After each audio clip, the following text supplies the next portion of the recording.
David Carter Sr. was a well-loved father, friend, and community member from Melvindale, Michigan. He worked at a local factory and coached youth sports in his free time. He was especially close to his teenage son, David Jr., also known as DJ. But on September 30th, 2018, everything changed. David didn't show up for work. He missed his son's football game, and no one could reach him. DJ's mother became worried and went to check David's apartment. The front door was unlocked. His bed was unmade, and there were bloodstains on the mattress and carpet. David Carter was missing, but the search didn't last long. On October 1st, just one day after he was reported missing, a highway worker in Eagle Township, Ohio, about 150 miles from Melvindale, made a disturbing discovery. A sleeping bag contained part of a human body. More remains were found in a suitcase and plastic bags over the following 2 weeks. It was David. His body had been dismembered, and he had been shot at close range under his ear. His remains were scattered across several miles. Authorities immediately launched a homicide investigation. One name quickly rose to the top: Tamara Williams, David's girlfriend at the time. She worked as a medical assistant and was known in the community. But something was off. Williams had been the last person to see David alive. She attended DJ's football game after his father disappeared, sitting unusually close to the teen and even staying in David's home afterward. When questioned, she was evasive. Blood and a gun were later discovered in her vehicle. Tammy Williams was arrested, questioned, and released. And then she went on the run. To this day, Tammy Williams remains on the FBI's most wanted list, and a $10,000 reward is offered for information leading to her arrest. DJ Carter was just a teen when his father was murdered. But despite the tragedy, he showed unimaginable strength. Today, DJ is a college football player at Eastern Michigan University and studies business management. He honors his father every day.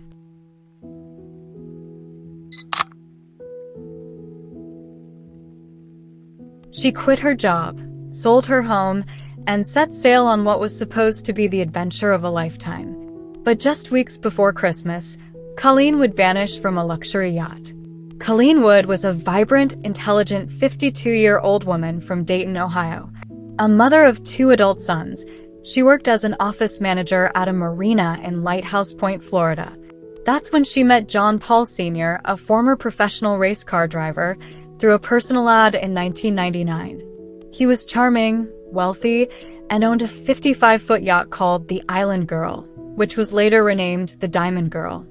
He invited Colleen to sail the world with him, and she agreed. She quit her job. She sold her condo for $43,000. And in 2000, she moved aboard the boat, ready for a life at sea. In early December 2000, Colleen called her son, letting him know she'd be setting sail soon. Around December 13th, she told a friend she was excited for a holiday party coming up. But she never showed up, she never called again, and she never even said goodbye. Her phone was disconnected, she didn't return calls, and days turned into weeks. After her disappearance, disturbing signs began to emerge. Between mid-December 2000 and February 2001, over $38,000 was withdrawn from Colleen's bank account through more than 80 ATM transactions, all in the Fort Lauderdale area. But Colleen was nowhere to be found. Surveillance video showed 2 unknown women using her cards. When questioned, they claimed a man had given them Colleen's ATM cards and PIN. Who that man was, and how he had access to her money, remains a mystery. Adding to the strangeness, 2 classified ads were placed in her name. One was a personal ad. The other was looking for a first mate to join someone on a yacht. These ads were paid for with Colleen's credit card, but she never wrote or approved them. Now, let's talk about the man at the center of this mystery, John Paul Sr. Once a successful race car driver, he had a criminal record stretching back decades. In the 1980s, he served time for drug smuggling. Even worse, he was convicted of attempted murder after shooting a business associate in 1983 and dumping him in the Everglades. That man survived. When investigators questioned him about Colleen, his stories kept changing. First, He said she left the boat after an argument. Then he claimed she'd taken her belongings and disappeared voluntarily. But none of her friends or family believed that, especially since she'd never gone a day without speaking to her children, and then he vanished too. In the summer of 2001, John Paul Sr. left the United States on his yacht in violation of his parole. He has never been seen again in the U.S. He has reportedly been spotted in places like Thailand, Fiji, and Italy, but the sightings are unconfirmed. To this day, he remains wanted for questioning, but authorities have never been able to bring him back. There has been no body, no official crime scene, just clues, contradictions, and one very dark mystery at sea. It's been over 2 decades since Colleen vanished. Her family continues to fight for answers. They believe she was murdered, and that John Paul knows what happened. If you have any information about Colleen Wood or the whereabouts of John Paul Sr., please contact the Fort Lauderdale Police Department or the FBI. Her family deserves answers, and her story deserves justice.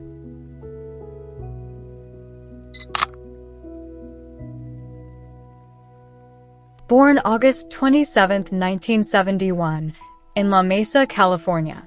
A natural performer, she entered beauty pageants, took dance lessons, and dreamed of becoming an actress. Later, she dropped out of school and worked as a waitress. She endured a troubled childhood, including abuse, and was in an abusive relationship with boyfriend Jack Sutton.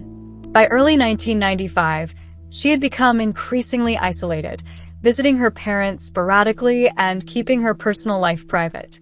Last seen March 4, 1995, when she visited her father's San Diego home. After that, no one heard from her or saw her again. Her mother reported her missing, but law enforcement took little action. Holly was a legal adult, and her disappearance lacked evidence of foul play.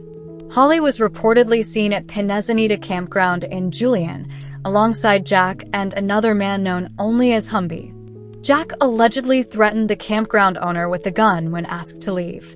In 1996, skeletal remains were discovered along California State Route 79 near Descanso, outside San Diego. Identified in March 2006, dental records confirmed the body as Holly's, 11 years after her disappearance.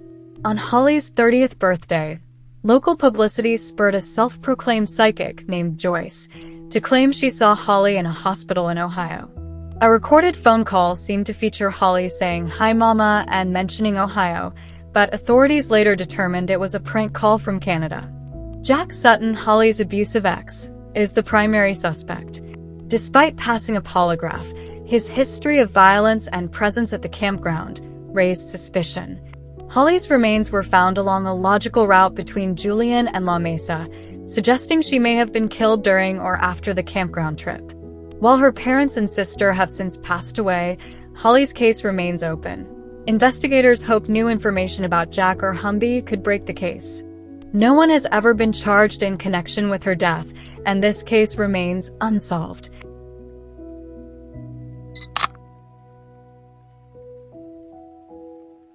Shelley Mook was last seen between 3:30 and 4 p.m. on February 28, 2011, after she dropped her 6-year-old daughter Lily off at her ex-husband's home, located on Old Nashville Dirt Road in Shelbyville, Tennessee. Her ex-husband, Tyler Mook, stated she was upset when she went inside his house and said she thought her boyfriend was being unfaithful. He said Shelley stayed at his home for about an hour, then left to run some errands, promising to return before 10 p.m.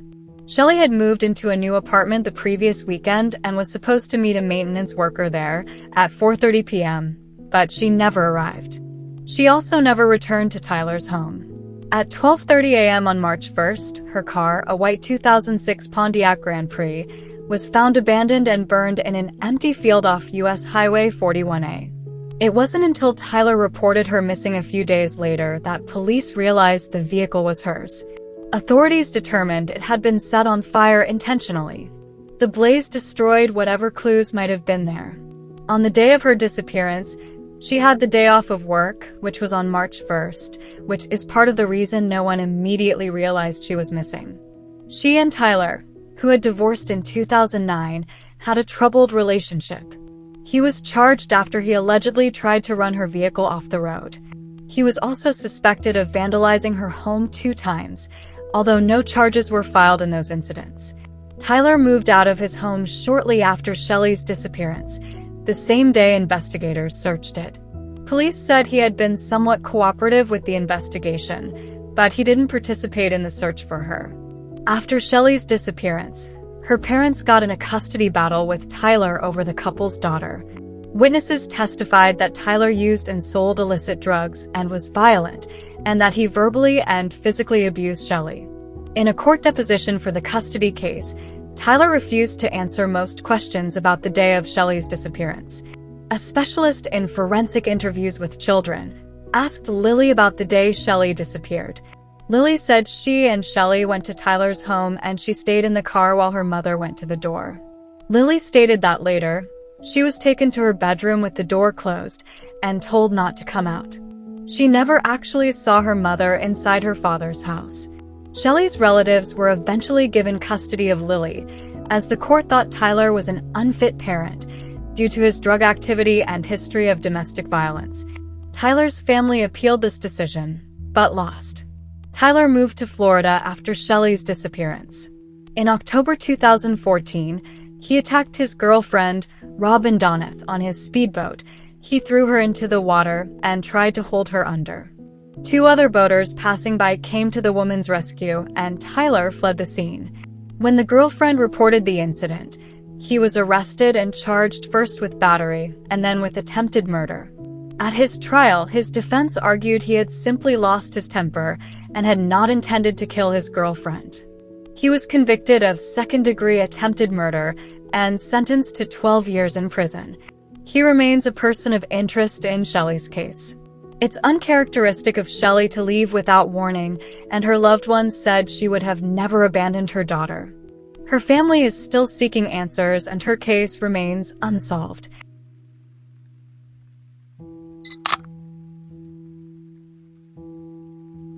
Monique Figueroa was last seen driving away from her residence in the 7200 block of East Avenue in Little Rock, California, at 4 a.m. on May 19, 2015.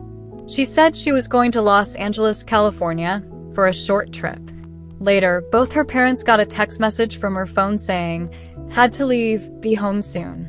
Figueroa's parents don't believe this message was actually from her, and she has been missing ever since.